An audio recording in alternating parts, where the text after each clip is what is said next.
Desde os tempos antigos, Deus sempre levantou mensageiros para falar ao seu povo. Profetas surgiam como faróis em meio à escuridão, trazendo advertências, chamados ao arrependimento e promessas de esperança.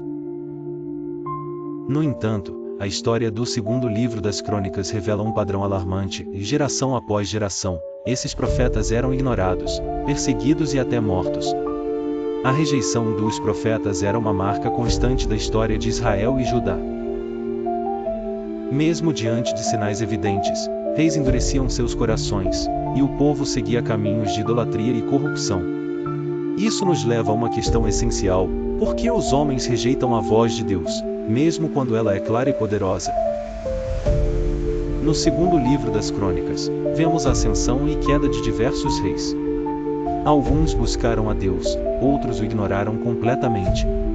O profeta Jeremias, um dos maiores da época, advertia repetidamente sobre o julgamento iminente. Ele chamava o povo ao arrependimento, alertava sobre as consequências do pecado e clamava para que se voltassem ao Senhor. Mas suas palavras caíram em ouvidos surdos. Os profetas não falavam de si mesmos. Suas palavras eram inspiradas por Deus, ecoando um desejo divino de restauração e comunhão. Mas ao invés de ouvirem, os reis e sacerdotes preferiam seguir seus próprios planos, alianças políticas e cultos a deuses estrangeiros. Assim, a nação ia se afastando cada vez mais da verdade, acumulando consequências irreversíveis. E essa rejeição não parou nos tempos do Antigo Testamento. Séculos depois, o próprio Jesus Cristo enfrentaria o mesmo destino. Ele veio como o maior de todos os profetas, trazendo a mensagem definitiva da salvação, mas foi rejeitado, traído e crucificado. A história se repetia de forma ainda mais impactante, revelando um padrão espiritual profundo. A humanidade, quando dominada pelo pecado, rejeita a verdade e se volta contra aqueles que a proclamam. A rejeição dos profetas no Antigo Testamento não era apenas um episódio histórico isolado. Era um espelho da condição humana e um prenúncio do que aconteceria com o próprio Filho de Deus. Ao longo das páginas das Escrituras, percebemos que os profetas eram solitários em sua missão.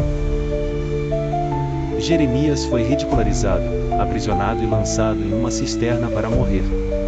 Isaías, segundo a tradição, foi cerrado ao meio. Zacarias foi apedrejado dentro do próprio templo. Eles eram rejeitados não apenas por reis e governantes, mas também pelo povo que deveriam salvar. Esses homens eram precursores do sofrimento de Cristo. Como eles, Jesus também falou palavras de justiça. Ele alertou sobre a necessidade de arrependimento e anunciou o reino de Deus. Mas, assim como aconteceu com os profetas, ele foi desprezado e entregue à morte. Jesus mesmo fez essa conexão. Ele disse: Jerusalém, Jerusalém, que matas os profetas e apedrejas os que te são enviados. Quantas vezes quis reunir teus filhos, como a galinha junta seus pintinhos debaixo das asas, mas vós não quisestes.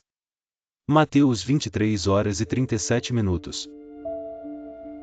O padrão se repetia. Os líderes religiosos, que deveriam reconhecer a voz de Deus, eram os primeiros a rejeitá-la. Preferiam manter seu status, sua influência e suas tradições em vez de ouvirem a verdade. Mas havia um plano maior em andamento. Assim como os profetas do Antigo Testamento sofreram para que a vontade de Deus fosse cumprida, Jesus sofreu para trazer a salvação definitiva. A perseguição não era o fim, mas o começo de algo muito maior.